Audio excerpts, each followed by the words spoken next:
আমি যখন সেকেন্ড গ্রেডে ছিলাম আমি তখন আমার মাকে নিয়ে একটি ইংলিশ পোয়েম লিখেছিলাম।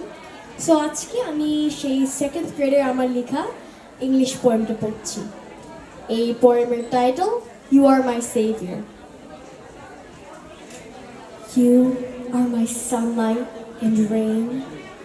I am a little flower, and you are my seed.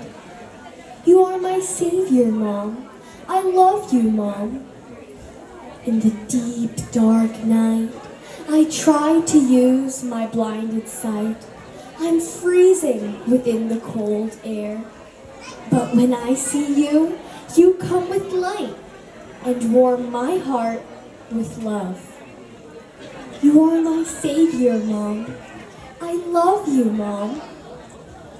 I am a little fish, and you are my water. I can always swim with all my might just because of you. You are my savior, Mom. I love you, Mom. When I am hurt, I feel so bad. But you are my doctor, and that makes me so glad.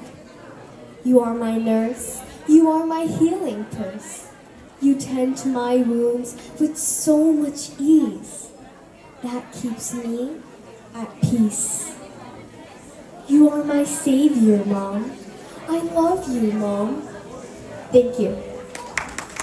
আচ্ছা, তুমি যখন এটি লেখো তখন কি তুমি ভেবেছিলে একবার পড়তে হবে? কখন কি পড়েছো?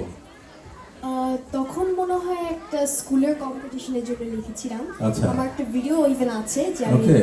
সেকেন্ড গ্রেডে পড়ছি। আচ্ছা, এতদিন পরে আবার এই কবিতাটি কাজে লেগে গেল এমন একটা দিনে যেটি আসলে খুব মানানসই।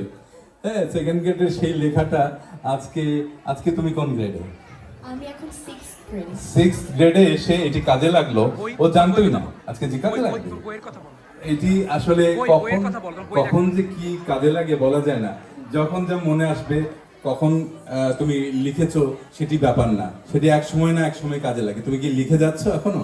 আমি এখনো লিখি এন্ড ইন ফ্যাক্ট 3rd গ্রেডে আমি শুরু করেছিলাম, 5th গ্রেডে পাবলিশ হয়েছে। আমি তখন একটি বই লিখেছিলাম। বই? হ্যাঁ, একটা বই। কিসের উপর? A Day in the Life of Ari হচ্ছে তার নাম। Amazon, Barnes and Nobles এটা মোস্ট জায়গায় পাওয়া যায়। একটা বিড়াল নিয়ে এবং কিসের উপর?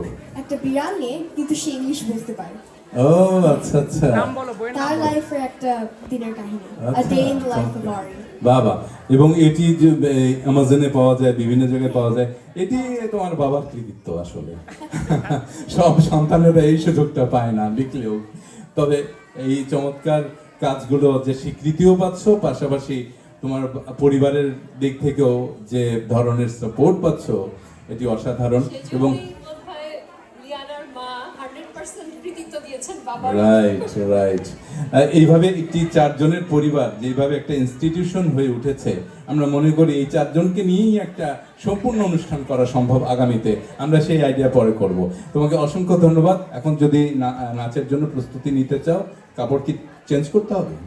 এটাই, ওকে, থ্যাংক ইউ। পরে ডাকছি তোমাকে। অসংখ্য ধন্যবাদ, যাও।